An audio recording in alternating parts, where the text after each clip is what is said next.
नमस्कार मंडळी, मराठी कलर चॅनलवर आपल्या सगळ्यांचं स्वागत आहे. आज आपल्या सोबत आहेत बिग बॉस मधील रांगडा गडी म्हणजेच वैभव चव्हाण. तर हाय वैभव, कसा आहेस? ठीक आहे. तू कशी आहेस? मस्त मस्त, एकदम मस्त. तर आता तू बिग बॉस मधनं एलिमिनेट झालेलास, तर अर्थातच एक आपल्याला सवय लागते की म्हणजे कुठल्या पण घरात राहतो तर सवय लागते.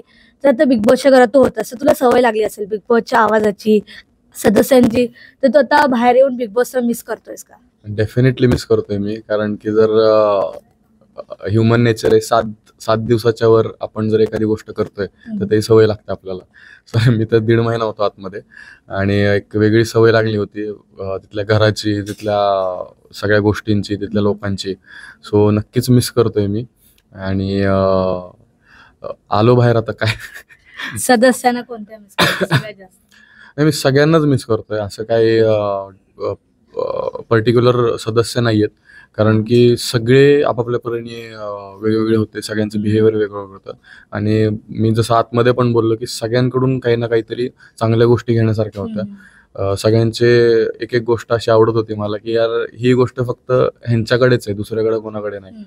तर डेफिनेटली सगळ्यांना मिस करतोय मी आणि ज्या व्यक्तीला मिस करतोय ती बाहेर आहे. So Irina. हो, सो तिला पण कॉन्टॅक्ट करेन मी. ओके. आणि जसं तू म्हटलास तर बिग बॉसचा हा एक गेम आहे आणि या गेम मध्ये टिकण्यासाठी प्रत्येक जण प्रयत्न करत होता. तू सुद्धा प्रयत्न करत होतास, पण कुठेतरी तुझ्या प्रयत्नांना यश नाही मिळालं आणि काहीतरी चूक झाली.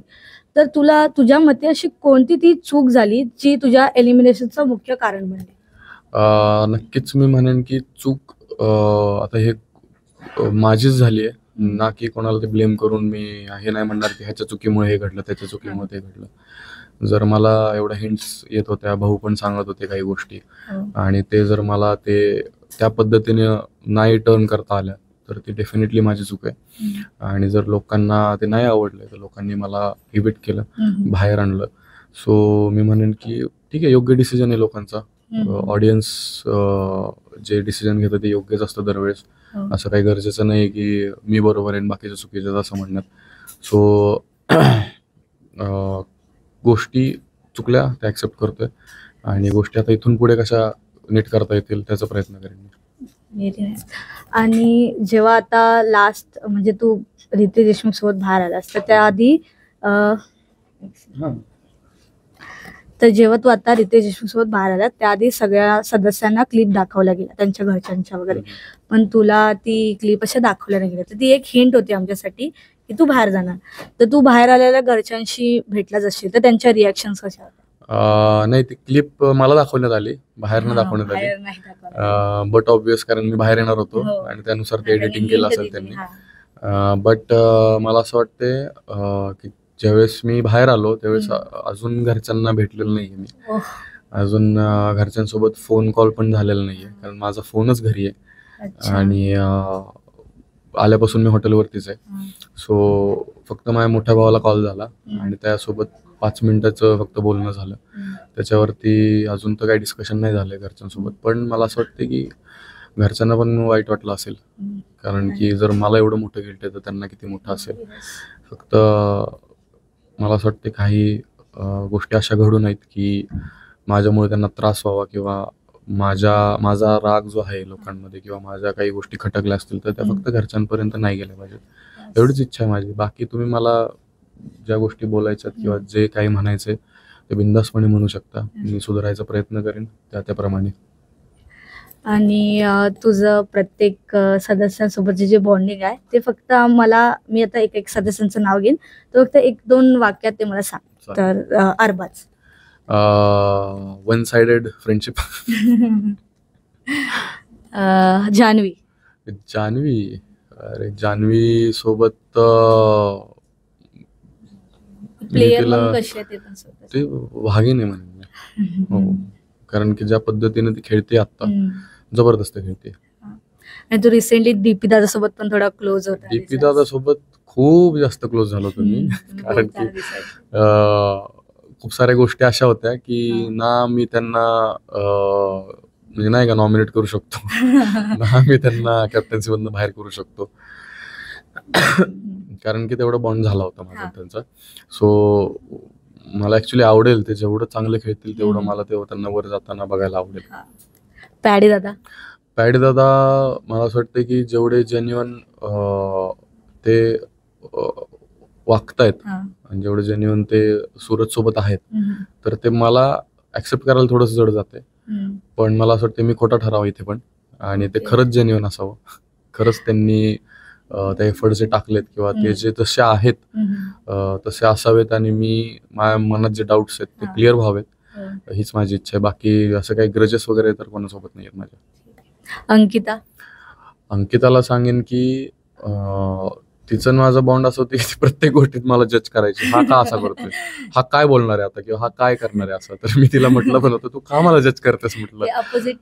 हा तर ते नाही ते डीपी दादा माझ्यासोबत असायचे ना, तर ती माझं ऐकून डीपी दादाला टॉन्ट मारायची, तर त्या गोष्टी व्हायच्या.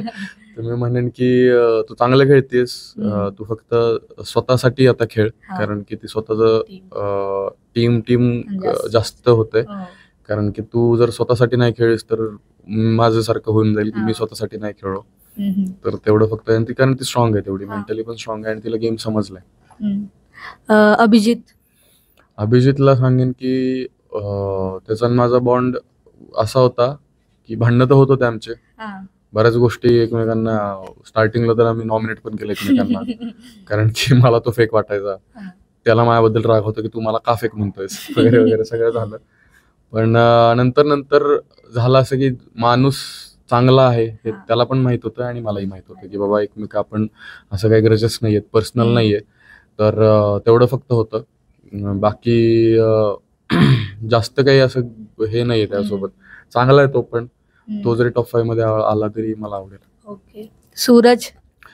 सूरज म्हणजे काय आता बोलायचं, झाकपूक झुकपूक SQRQ ZQ डायलॉग्सच फेमस आहे. अरे तो भारी येतो आणि मला असं वाटतं की तो जर जिंकला तर त्याच्या स्वागतासाठी मीच तयार असेल.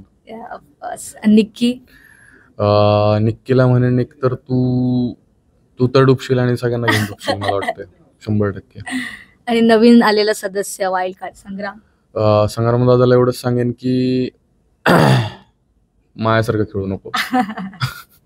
100% सांगेन, मायासारखं खेळू नकोस. तुझं तू जे सांगितलंय किंवा जे तुला दाखवायचं ते दाखव.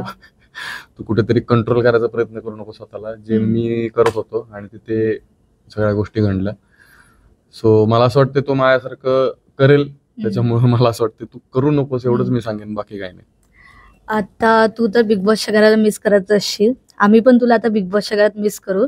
सगळ्यात जास्त म्हणजे तू जे इरिनाचे क्लासेस घ्यायचे ते क्लासेस आम्ही सगळ्यात जास्त मिस करतोय, तर ते क्लासेस आता आम्हाला पुढे पाहायला मिळतील का? माहित नाही नक्की क्लासेस बघायला भेटतील का नाही, पण सोबत काम करायला त्यासोबत नक्कीच आवडेल मला. कॉन्टॅक्ट करेन तिला मी. बऱ्याचशा गोष्टी आहेत ज्या कामाच्या बाबतीतच आमचं बोलणं झालेलं आहे काही, तर ते वर्कआउट होते का नाही बघेन. आणि फ्रेंडशिप नक्कीच टिकवण्याचा प्रयत्न करेन, कारण की अशा वेळेस तिने मला साथ दिली जिथे ज्या वेळेस कोणीच नव्हतं. सो ती एक पॉझिटिव्हनेस आणि तो एक चांगला बॉन्ड जो आहे तो टिकवण्याचा मी प्रयत्न नक्कीच करेन. आता सध्या जे घरात प्रकरण झालं, आर्या आणि निक्की मधली फाईट होती, तेव्हा तू तिथं उपस्थित होतास, तर तुझ्या मते चूक कोणाची आहे किंवा त्या ऑलवर प्रकरणावर तुझं मत? तिथे जे घडलं त्यावेळेस मी तिथंच होतो, त्यावेळेस माझे रिॲक्शन्स पण असे होते, कारण तू काय करतेस की एडी झालीस का काय तू, असं बोललो मी आर्याला. कारण की तेवढंच दिसलं जेवढं त्या दरवाजाच्या पुढे होतं, पाठीमाग काय घडलं हे माहित नव्हतं. सो स्टार्टिंगला तर मला जेवढं दिसलं तेवढं अभिजित आणि मी दोघांनी पण रिॲक्शन दिलं की अरे काय केलंस तू. पण ज्यावेळेस आम्ही आर्याला विचारलं तर आर्याचं म्हणणं आलं की मला पण मारण्यात आलं. तर ते सगळ्यांनीच बघितलं असेल मे बी की तिने नंतर काय एक्सप्लेन केलं किंवा ती म्हटली की मला मारण्यात आलं, मला लागले वगैरे. तर तसंच माझं पण कन्फ्युजन होतं. त्यानंतर मी पहिल्यांदा ठरवलं होतं की आर्या चुकीची आहे, कारण की तिने डायरेक्ट हात उचलला. पण नंतर ती म्हटली की मला पण मारण्यात आलं. त्यानंतर मग मी आणि अभिजित शांत झालो की म्हटलं आपल्याला माहित नाही नक्की घडलंय काय. पण 3 दिवस आम्ही कन्फ्युजन मध्ये होतो की घडलं काय नक्की. सो त्यानंतर जो डिसिजन घेण्यात आला किंवा तिला सगळ्यात मोठा रूल ब्रेक केलाय. हम्म. कारण की तो एकच रूल आहे जो खूप मोठा आहे आणि ते रिस्पेक्ट करणं त्या डिसिजनचं पण इम्पॉर्टंट आहे. सो तो डिसिजन घेण्यात आला आणि तिने पण ऍक्सेप्ट केलं की बाबा ह्या गोष्टी नाही घडल्या पाहिजे. सो बाकी तर ते दोघींचं भांडण किंवा तो राग योग्य होता, ठीक आहे, सगळ्या गोष्टी योग्य होत्या, पण हात उचलणं डेफिनेटली अयोग्य होतं. सो त्यानुसार गोष्टी घडल्या. तुझ्या मते टॉप 3 सदस्य कोण असतील? सूरज, जान्हवी, अंकिता किंवा अभिजित मे बी. आणि यामधून मोस्ट डिझर्विंग विनर कोण आहे? सूरज दाखव. हा रे 100%.